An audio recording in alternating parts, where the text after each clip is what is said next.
El niño de los montes de Yaxcabá.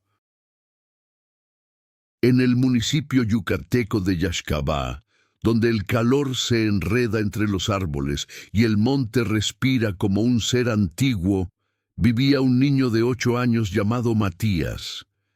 Era curioso, inquieto y siempre hacía preguntas sobre todo lo que veía.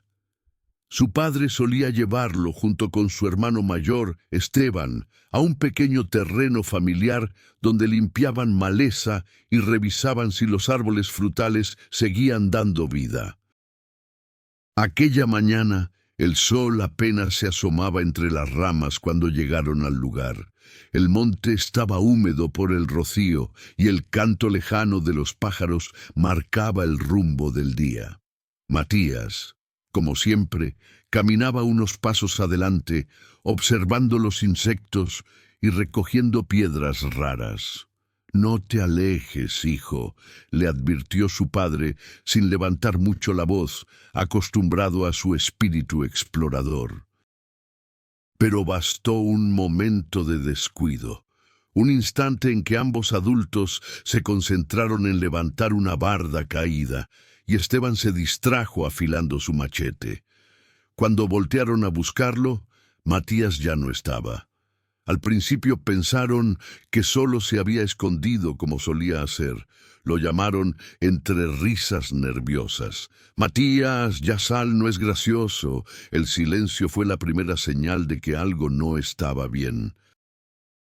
Buscaban entre los arbustos, revisaban huellas, escuchaban el monte. Nada, como si el niño se hubiera evaporado entre los troncos. El padre corrió hacia el camino principal gritando por ayuda, y pronto algunas personas del pueblo se unieron a la búsqueda. El sol cayó a plomo al mediodía y luego comenzó a hundirse lentamente entre los árboles cuando llegó la policía municipal y estatal. Con linternas, machetes y drones improvisados, recorrieron gran parte del monte, abriendo brechas, llamando por su nombre, poniendo atención a cualquier ruido.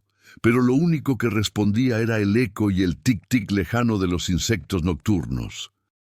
La familia no quiso irse. La madre llegó al caer la noche, llorando, abrazando una camisa pequeña del niño, como si al hacerlo pudiera traerlo de vuelta.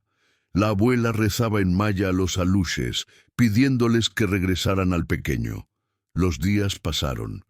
La búsqueda se amplió. Llegaron voluntarios de otros municipios, perros de rastreo y hasta viejos conocedores del monte que caminaban como si la tierra misma les hablara. Pero Matías no apareció. Lo último que muchos recuerdan es la imagen del padre, sentado en una piedra al amanecer del cuarto día, mirando hacia el monte como si esperara que su hijo saliera corriendo entre los árboles con una sonrisa traviesa. Pero el monte permaneció callado, profundo, impenetrable. El caso quedó grabado en la memoria de Yaxcabá. Algunos dicen que el niño sigue ahí, caminando entre los senderos secretos que solo los animales conocen. Otros aseguran que fue protegido por los espíritus del monte, que lo escondieron de todo mal. Sea cual sea la verdad, desde entonces, cuando cae la tarde y el viento mueve las ramas, hay quienes afirman escuchar una vocecita entre los árboles que dice: «Papá, Esteban». Y el monte guarda el eco, como un susurro eterno que nadie ha podido olvidar. Tras semanas sin respuestas, la historia de Matías se volvió un susurro que recorría las casas de Yaxcabá. La familia seguía destrozada, pero algo inquietante comenzó a ocurrir en el pueblo. La primera en notarlo fue doña Aurelia, una anciana que vivía cerca del monte y que todas las tardes salía a dejar ofrendas para los aluches. Una noche, al revisar las jícaras que había dejado bajo un ceibo, Se dio cuenta de que la comida había desaparecido por completo. No era raro que los animales la tomaran, pero esa vez encontró huellitas pequeñas, del tamaño de las de un niño. La segunda señal vino del hermano mayor, Esteban. Pasada la medianoche, mientras trataba de conciliar el sueño, escuchó un golpeteo suave en la ventana. Pensó que era una rama movida por el viento, hasta que escuchó claramente una voz que reconoció. Esteban, abre, tengo frío. El muchacho se quedó paralizado. Esa voz no podía ser real. Cuando por fin tomó valor para acercarse, vio una silueta pequeña al otro lado del vidrio. No pudo distinguir el rostro, solo los contornos, quietos, esperando. Al abrir la ventana, la figura se desvaneció entre las sombras del patio. A la mañana siguiente, Esteban confesó lo ocurrido a su abuela, quien palideció. Upachtal, umeyaj mako, obichil, lecax o, murmuró. Eso no es humano, no del todo. La abuela explicó que a veces, cuando alguien desaparece en el monte, puede quedar atrapado entre dos mundos, el de los vivos y el de los antiguos guardianes. Si algo en el monte lo había tomado bajo su cuidado, entonces la familia debía actuar con precaución. Llamar a lo que está en ese estado podía ser peligroso. Los días siguientes fueron aún más inquietantes. Varios vecinos comenzaron a ver una figura pequeña, descalza, corriendo entre los árboles al amanecer. Cuando trataban de acercarse, se perdía entre el follaje como un susurro. Un campesino aseguró haber escuchado risas infantiles cerca de un cenote que llevaba años seco. La policía regresó al monte a investigar por insistencia del pueblo. Avanzaron varias horas y encontraron, junto a un árbol viejo, un juguete de madera que el padre de Matías había tallado meses atrás. No tenía señales de deterioro, polvo o humedad, como si alguien lo hubiera colocado ahí esa misma mañana. Lo más perturbador ocurrió al tercer día. Un grupo de voluntarios reportó haber encontrado una pequeña cueva, abierta entre piedras que antes nadie recordaba haber visto. Dentro había dibujos hechos con carbón, figuras de animales, círculos, y en el centro el dibujo de un niño con los brazos abiertos, rodeado de formas pequeñas parecidas a duendes. El padre, desesperado, fue hasta ahí al escucharlo. Se arrodilló frente a los dibujos y gritó el nombre de su hijo. El eco respondió, pero no fue un simple eco. La voz volvió casi susurrando, «Papá, sígueme». Y el aire dentro de la cueva se volvió frío, tan frío que ningún hombre del pueblo quiso entrar. Desde entonces el monte parece observar a quienes se acercan, como si algo dentro de él despertara cada vez que pronuncian el nombre del niño. Las risas siguen escuchándose algunas noches, y la figura pequeña aún corre entre los árboles. Pero nadie se atreve a seguirla. Nadie quiere descubrir si realmente es Matías o algo que tomó su forma. Después del hallazgo de la cueva, el monte se volvió un lugar que nadie quería pisar.